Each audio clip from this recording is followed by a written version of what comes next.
On a lancé en mai dernier une signature Renault Eco 2, et cette signature, c'est l'engagement de Renault pour faire des véhicules qui soient à la fois écologiques et économiques. Eco 2, bon... Alors cette fois-ci, on vous présente une Logan qui est Renault Eco 2, mais concept, un véhicule expérimental qui va participer au challenge Bivendum à Shanghai. Donc nous nous sommes fixés à des émissions inférieures à 100 grammes de CO2. Je rappelle que le véhicule de base commercialisé est à 120 grammes de CO2 en carburant diesel. Donc le premier domaine important, évidemment, sur le plan technique, c'est le rendement du GMP, son rendement thermique. Nous allons commercialiser très prochainement une version de Logan avec une évolution du moteur diesel 1,5 litre. Nous allons avoir une augmentation de puissance assez significative puisqu'elle va être de l'ordre de 20%. Une augmentation aussi du couple associé. Donc au global du GMP, nous avons réussi à optimiser les émissions de CO2 de l'ordre de 11 grammes. Nous avons réduit le coefficient de pénétration dans l'air du véhicule de plus de 20%. Nous sommes passés d'un CX de 0,36 à un CX de 0,29, ce qui place notre Logan au rang des meilleures berlines sur ce critère.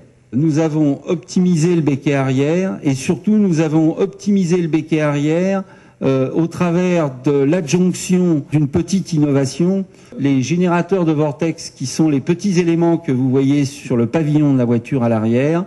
Troisième domaine important, bien sûr, c'est la liaison au sol pour diminuer les frottements. Concourant au challenge Bibendum, nous avons utilisé des pneus Michelin purs.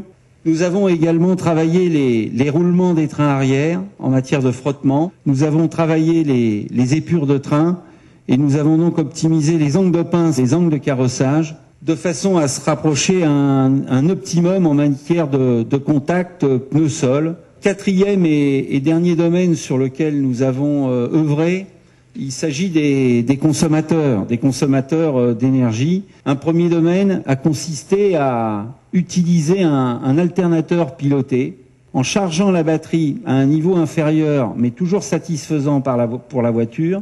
En fait, on charge évidemment moins souvent. Au global, sur un cycle réglementaire, nous avons actuellement un véhicule qui se situe à moins de 100 grammes de CO2. Il est très précisément à 97 grammes.